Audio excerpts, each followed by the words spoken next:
your game and dive into the nitty-gritty. Without further ado, Muskin v Action.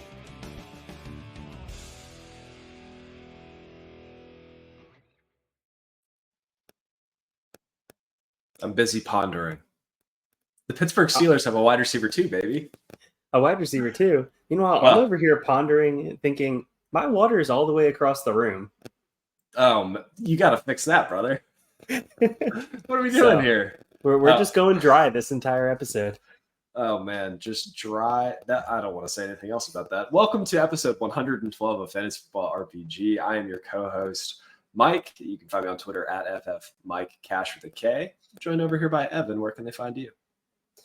What's up? I run the RPG Twitter account, so you can find me at FFRPG on there, and RPG Pod. Delightful. Yeah. Listen, normally we have a cold open question, but I didn't want to tell you this because I wanted to get a live reaction.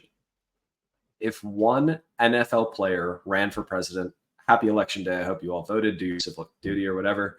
Who do you think the best president from the NFL would be? John Runyon. Okay. That's a nice callback. Team captain, great personality, loved the city, was loved by the fans. Just an overall lovable person. Was involved in the Players Association afterwards. Yeah. There's all sorts of good vibes there. I'm going to go the exact opposite direction. Kadarius Toney. I think that he's just unhinged enough that he could get it done. But we have important things to get to. Let's hop into it. And now it's time for news and notes.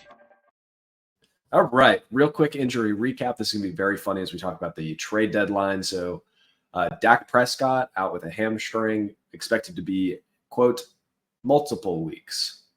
CeeDee Lamb dealing with an AC joint issue. So the two of them probably in flux for at least the month of November. But don't worry, Mike. The Cowboys are still buyers. They're still buyers, baby. Oh, man. We'll talk about that later. Drake London, hip pointer, not expected to miss too much time. Chris Olave with sneakily his 7th concussion. Are we worried about that? I mean, his brother says not to worry. So obviously, why would we worry? I'm a little worried. A.J. Brown out with a knee injury. It said it's expected to be fine and he'll be back. Eric All, holy smokes. Injury prone isn't supposed to be a thing, but my guy missed 2 years of college with injuries. His first year, he's finally showing flashes. Teared his ACL. Any love for Eric All in Dynasty, or if he's on your roster, he's basically, if he's in your taxi, you keep him there. If he's not, cut him. Yeah, I mean, you're absolutely right. Before the injury, he was starting to get a little bit of steam, starting to get a little bit of usage. You could see a path forward.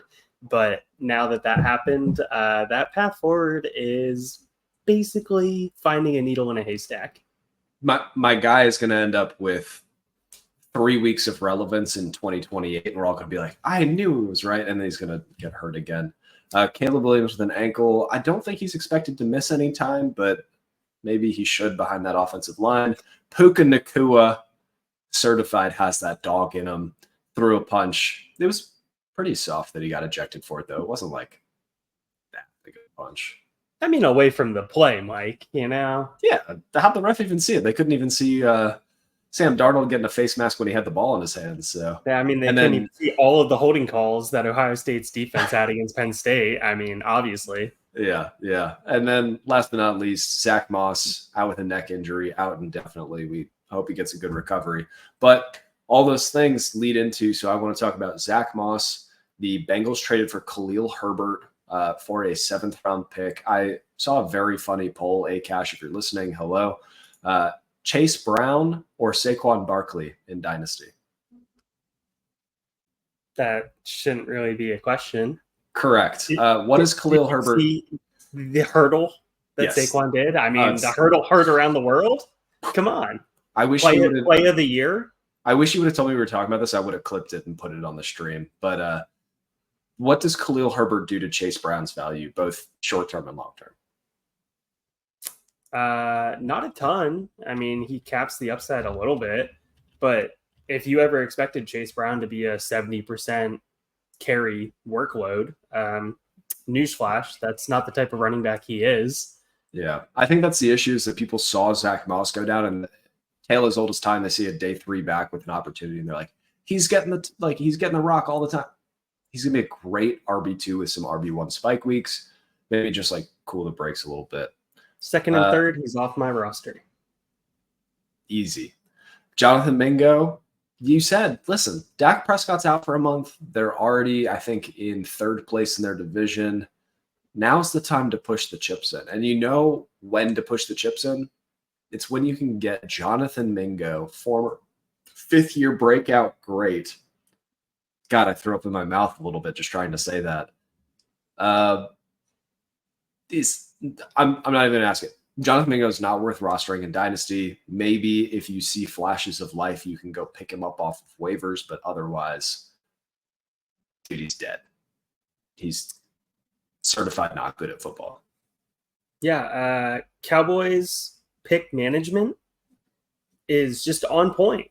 4th round pick for Trey Lance, a 4th round pick for Mingo, who, if I remember correctly, was on the Panthers. And I'm pretty sure we said the Panthers were one of the worst receiving cores in all of football.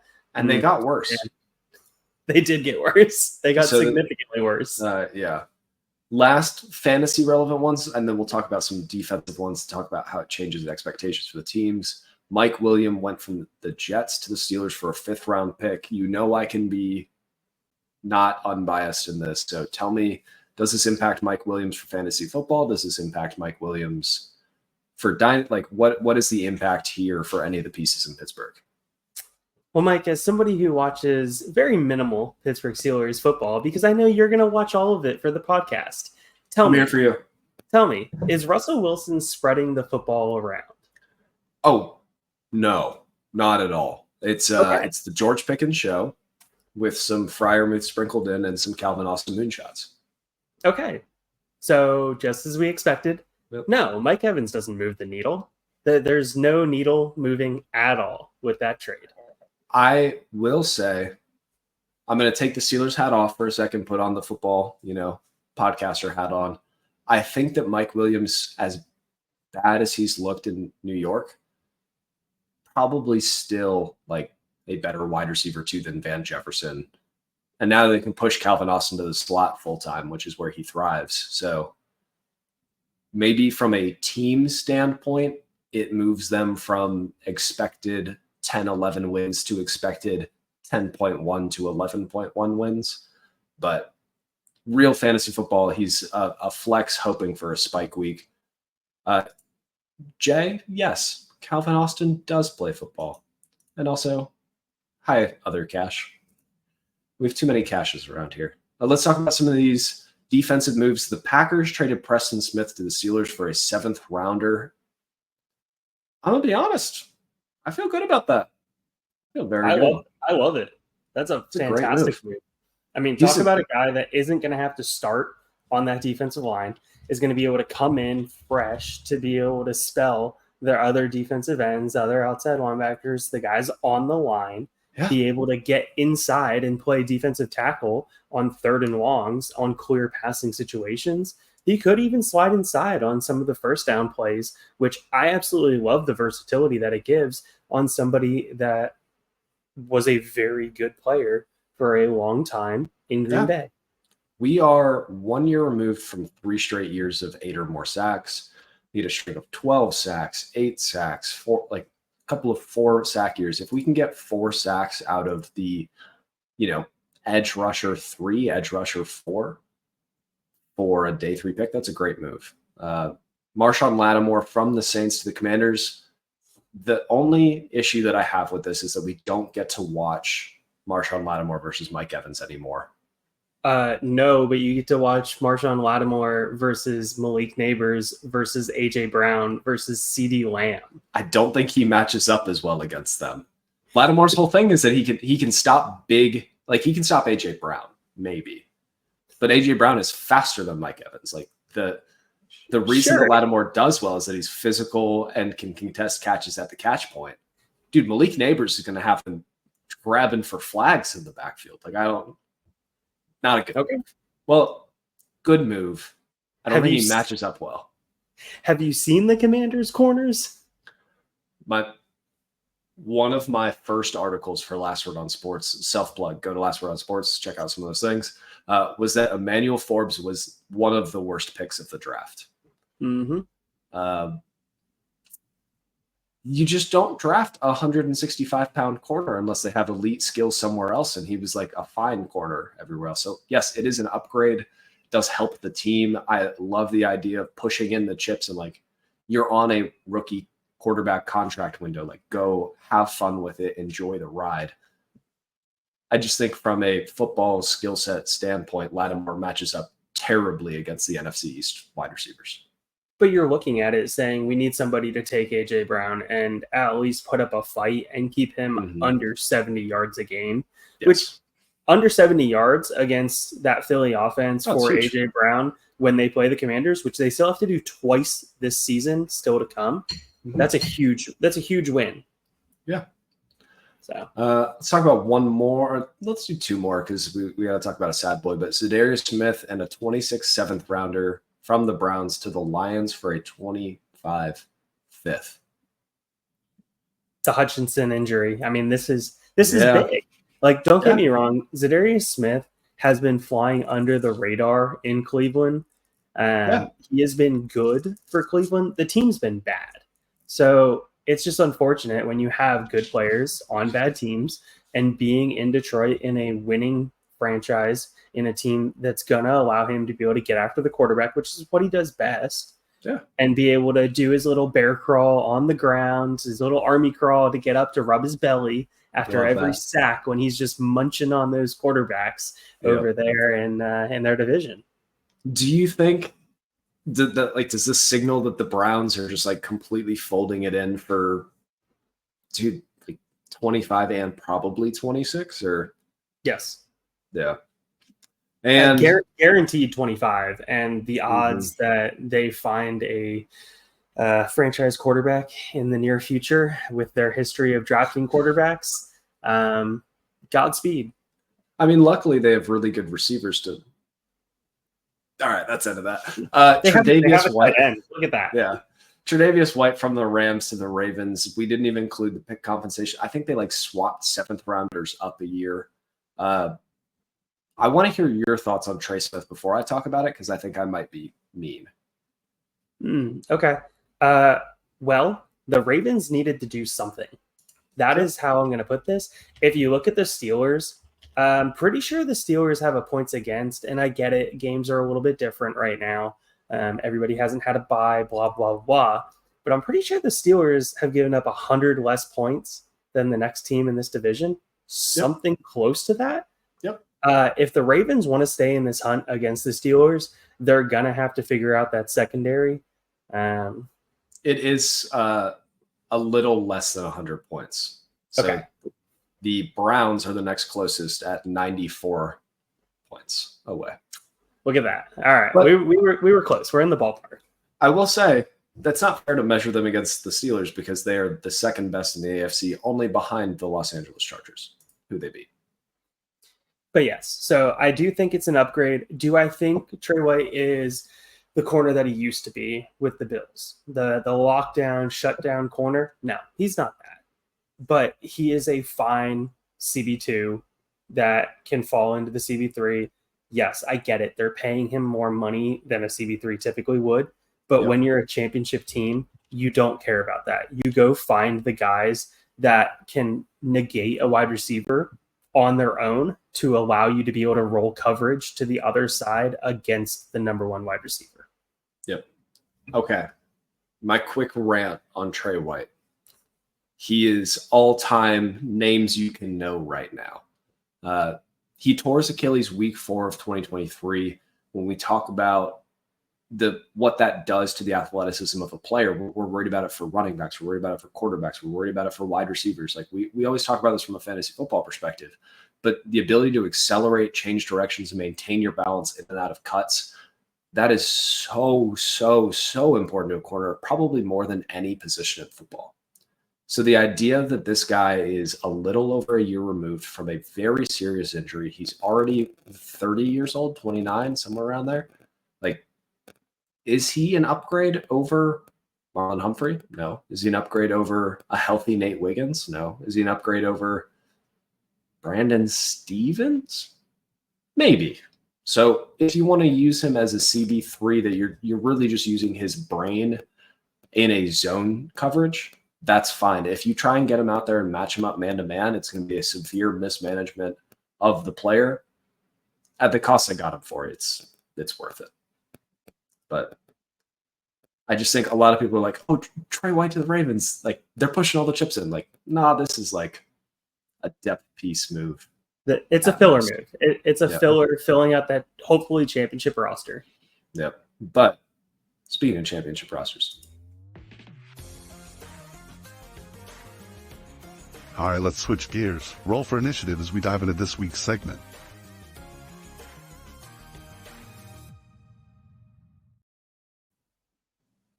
We're halfway through the year. Did you know that? It's crazy. It's flown right by. We're like over halfway through the year, which is ridiculous. So we're going to give out some mid-season awards. Evan and I have just been talking about like who some of the best players are, who some of the worst players are. And this is all from a fantasy football mindset. If you guys want to talk about real MVP, offensive rookie of the year, things like that, comment, let us know. We're always down to talk ball. But I want to lead it off with the fantasy football MVP. So this is somebody that was drafted highly, has been performing well. Evan, who is your 2024 midseason fantasy football MVP? Oh, I mean, there's no question. It's Lamar Jackson. I mean, we're talking about the former MVP, actual MVP. We're talking about the quarterback that was QB1 what feels like a whole decade ago. Lo and behold, it was only like, 5 years ago now? Yep. So it feels like forever ago. People forgot how good Lamar Jackson was at football, how good he could be. He just got another wide receiver. Mark Andrews is not dead, for what everybody thought earlier in the season. People thought he was dead around here. Lamar Jackson, he was already going as a top 6 pick in startups. You fully expected him to provide that QB6 or better value. And he's absolutely exceeded every expectation so far. He is dealing with some injuries right now, which are a little concerning. But we'll see how the rest of the season plays out. You always expect Lamar to be a little dinged up, but he's got that dog in him. He just keeps going out there and keeps shelling out. Yeah.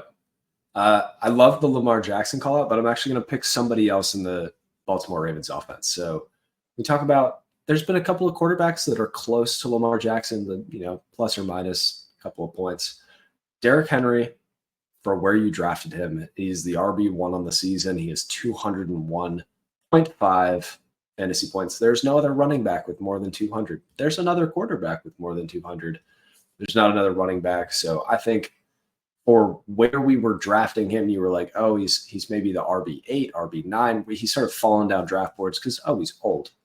The touchdowns are there. The touches are there. What Lamar Jackson has done for his rushing versus what he has done for Lamar's rushing, it's a symbiotic relationship. Throwback to biology class. We just love to see it all around. And I think Derrick Henry, as it stands, is the fantasy football MVP. But can I take a subset of a player and call that out for MVP, Mike? Go for it. Can I go with Achane when he plays with Tua?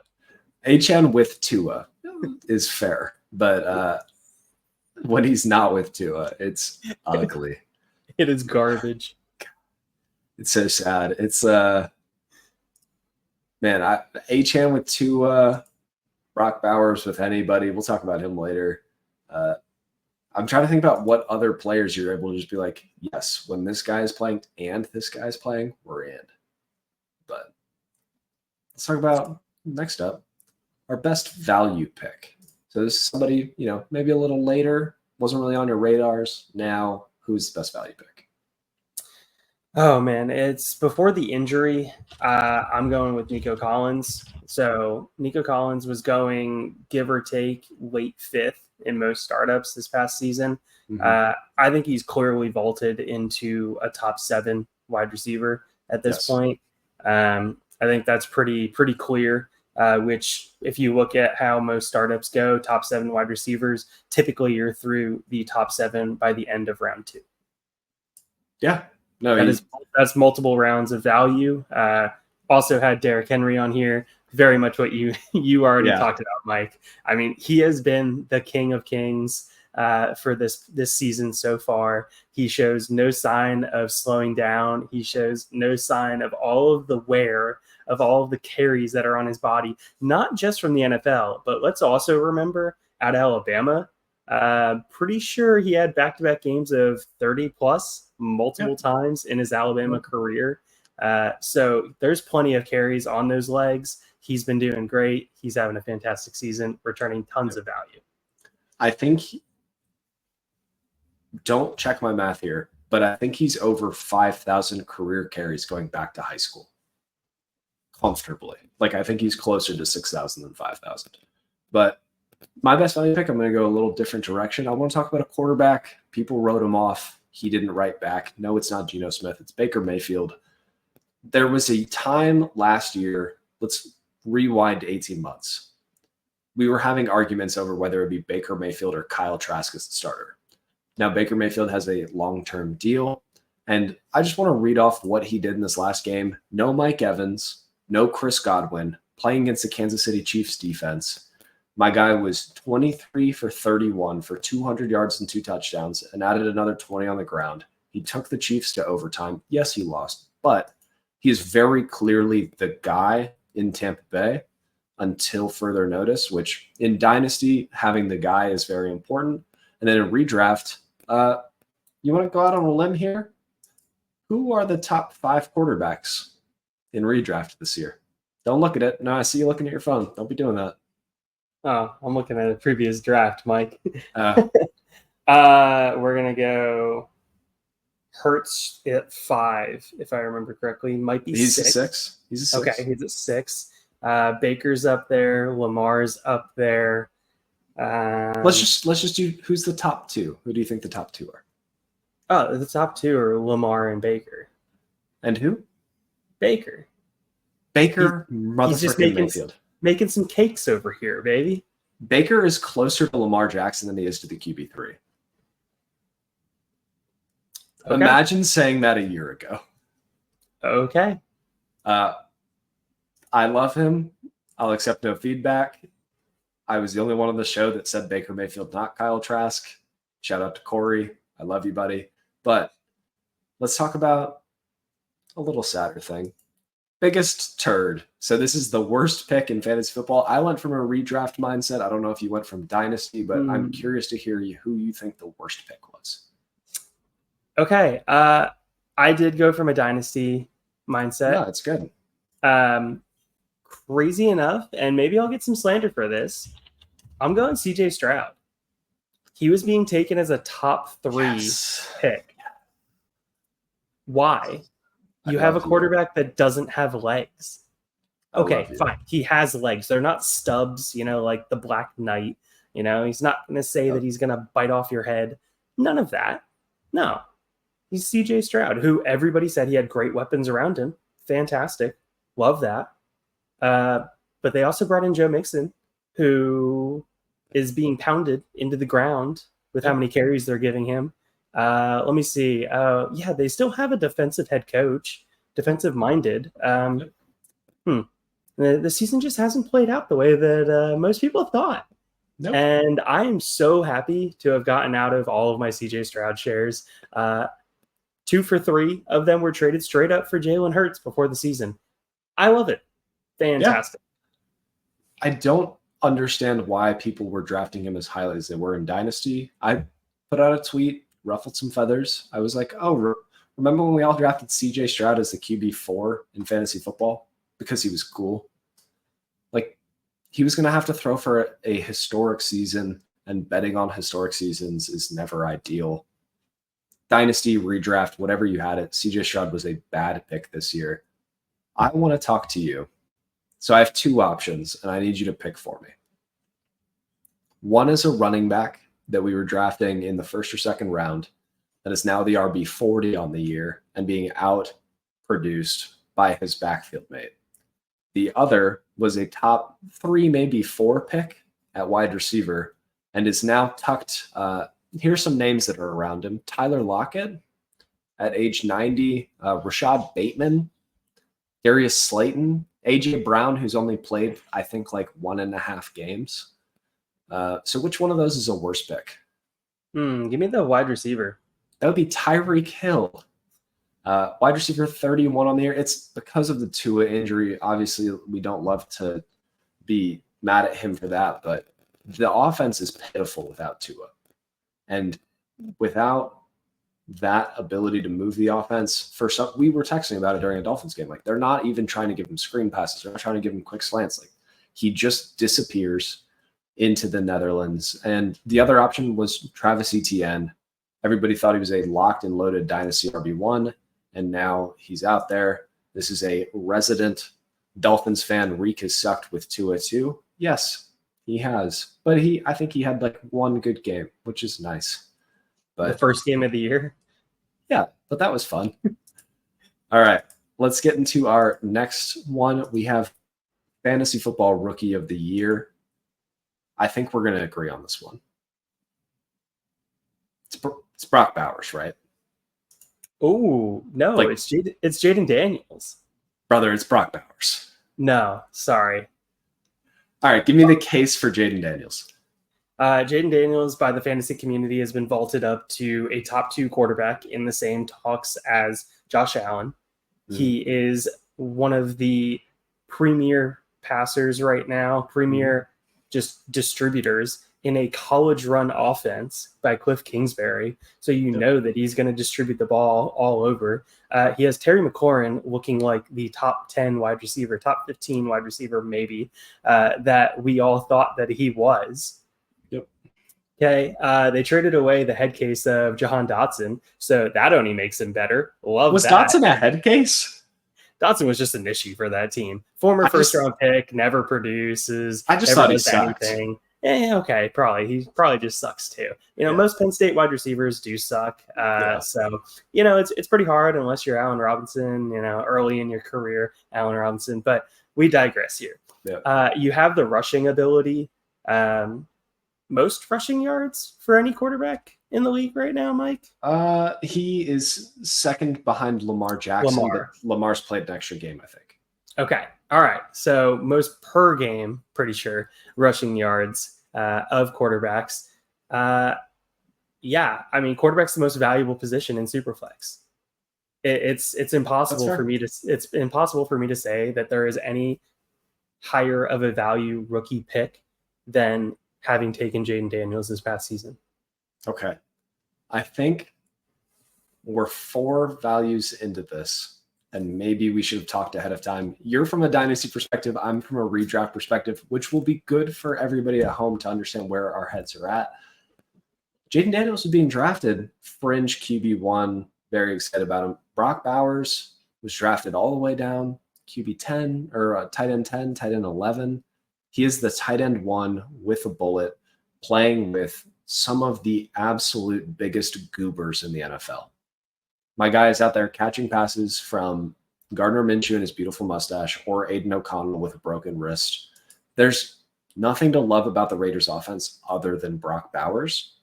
And I think the fact that he has turned into such a weapon so early is such a great sign for what he looks like later in his career. There's no argument. We talked about it in our dynasty tight end rankings. We were like, oh, the dynasty tight end 1, the dynasty tight end. Like, there were like 6 or 7 guys. Now it's Brock Bowers and frickin' everybody else.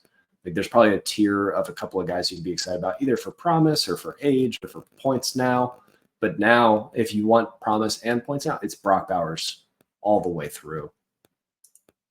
Sure. So, Multiple double-digit target games. Love it. You don't see that too often out of tight ends, unless they're my man K. Otten over here just getting targets galore in that offense. I'm going to kick you off the stream. My snap share king right there. I Yep. think since the moment that I said he was a snap share king, he said 300-yard games in a row. So needless to say, I'm pretty sure Bowers is on a pace. If even if he misses one game of the 17 that they will be playing, for somewhere around 130 targets this season, which is absolutely huge for any rookie tight end. Period. Has a chance to eclipse Kyle Pitts' rookie record for yardage. Doesn't have a chance. Is on pace to dominate it. Yeah, I did the math. He's not on pace to break like Kyle Pitts' 1,000-yard season or like Mike Ditka and all his glory. We're talking about my guy is going to set the rookie receptions record for all positions, which Puka had for about 12 months. And then he's looking at the yards one is in his window. The touchdowns are going to come at some point. Positive touchdown regression, and he's already the tight end 1. Wait. And what do we have that you didn't note on in the show sheets here, Mike? My man, Norv Turner. Well, sorry about that, guys. Evan just got oh wait. Hey. The Antonio Gates prime coach right here. The days of using the tight end. Oh man, what just love it. They were literally like, hey, you're not doing well. Do you want to call your dad? Like, hey, things aren't going well. Yeah. Speaking of call your dad, let's talk about the Gabe Davis roller coaster award. You always want to ride a roller coaster with your dad. Great guy to roll with. I'm going to roll off with Breece Hall. He had 5 top 10 weeks through 9 weeks. He had 4 that were completely outside the top 24 and borderline not useful to your team. Is this a signal of Braylon Allen eating into his work share too much? Is this a signal of Aaron Rodgers hating fun? Like, how do you feel about Breece Hall from a dynasty perspective moving forward? Yeah, dynasty perspective moving forward. You thought Braylon Allen was good at football. I thought he was mediocre at football. So, I mean, obviously, it's just playing out. We got a little confirmation bias. Yeah, confirmation bias going right here, where Breece Hall is clearly the better back in that. Oh, my God. He is clearly the better back. I don't want people to get that twisted. If you haven't seen the Braylon Allen film study, go check that out on the channel. But so is Breece Hall actually just the guy in the offense is going to ride with Aaron Rodgers' noodle arm, or where are we looking? Yeah, no, Breece Hall is the guy. There were unsubstantiated reports that Breece was dealing with some injury during the time when he was getting some, less snaps. Ghost injury. Yeah, it's one of those that, New York, Broadway City right there. Yep. They love to put on a little smoke and mirrors type of show, It doesn't really get listed on the injury report, trying to keep it on the down low. Some things slip out. Oh, no. He wasn't injured. No. Don't worry about it. Oh, yeah. Don't worry about that. That was just a decreased snap share. We're just trying to keep him fresh. Okay. Who was your Gabe Davis roller coaster award? Ooh, okay. We're going with Jalen Waddle. Ooh. Has he even had highs on this roller coaster? So he's had one, the very first game. But that's not why I'm going with it. I'm going with him in the Gabe Davis role because he's playing a ton of snaps and not getting utilized. Ooh, that's a good way to spin it. Does Jalen Waddle stink? I'm one of these like carnival roller coasters that's got the little turny thing on it, the ball bearings, you're just going up and down those little mini tracks and you're just spinning right around. Okay. I respect it. And then last but not least, let's hit our Trey Lance Dynasty Toilet Award. Would you like to lead us off? I feel like there's a pretty easy answer. No, I'll give you the benefit of taking the easy one here, Mike. You're going to make me so sad because I, in my heart of hearts, was like, hey, guys, maybe we've gone too far. Maybe we should value security a little bit more. But dude, it has to be Anthony Richardson. My guy went from being, top 10, top 5. He was a first-round startup pick. We're talking about as early as September was valued like pretty dang high. He was the, I'm doing this math right now. He was like the QB5, QB6. And now he's the QB21 from our friends over at Fantasy Calc. And will be going down. I think that he will play again. Yeah. I have nothing to substantiate that. For some reason, they're rolling with Joe Flacco after Joe Flacco just put on one of the ugliest performances that I've ever seen. No, it's easy to substantiate. Top 10 picks get a second chance. Yeah. Welcome to the NFL. Welcome to the NFL, period. Yeah. Oh, my God. From Fantasy Calc, 1 quarterback, 10 team, 1 PPR. It was Anthony Richardson, a 26 second and a 25 third for Jonathan Minko and Joe Flacco. It's a real trade that happened. Anthony Richardson for Bo Nix. Anthony Richardson for Jalen Coker, a second and a third. Look, If you think Anthony wait. Richardson plays again, I saw in one of my other leagues that Bo Nix got traded for Anthony Richardson and Michael Penix. That is the level of panic. dog. But okay. This is Mike. This may get clipped to be something funny. This is not the views of the Fantasy Football RPG podcast or any of its affiliates. Go buy Anthony Richardson. He's going to play again. And if he doesn't, there's still going to be people out there that believe in him like me, a bunch of idiots. Like, the insulation has lost a step, but it's almost like a ladder down. So he's gone from one rung down to the next one, and he's going to stay at this one for a while until he plays again. We're going to keep telling ourselves stories like he's going to be able to play. He's going to be able to play. He's going to be able to play. That'll probably last for another year or two. We're going to be like, oh, he's going to get a shot. You'll have time to move off of him. Go buy him now while you can. All right. I know we don't slander Justin Fields on this podcast, but is he Justin Fields 2.0?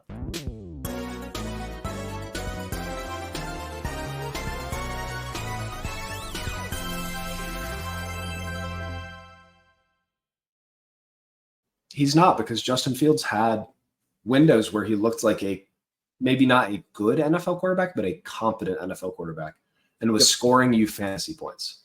The Justin Fields cheat code was when he played, you put him in your lineups, he was going to be great. When he didn't play, it was fine. It's whatever. The opportunity that Anthony Richardson has right now is he's just sitting on the bench. There's no Justin Fields' cheat code where he stinks for real football but is great for fantasy. Like, he kind of stunk for fantasy while he's playing too.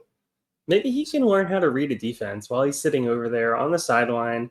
You know, just watching Joe just dice up a defense, figure out how to throw a ball into zone coverage, figure out how to throw the ball to an open receiver. You know, anything of these natural things that a quarterback should be able to do. Maybe, just maybe, he'll be able to learn just sitting there watching Joe sulking on the sideline. Okay, you say all of those things. Joe Flacco was 16 for 27 with 179 yards and an interception. Yeah, I get it. He isn't learning goddamn anything over there. If you're going to lose games with your top 10 pick playing snaps. My guy has played, 14 games going back to high school? Put him in the game. Like, let my guy play. All right, who's your Dynasty Toilet Award?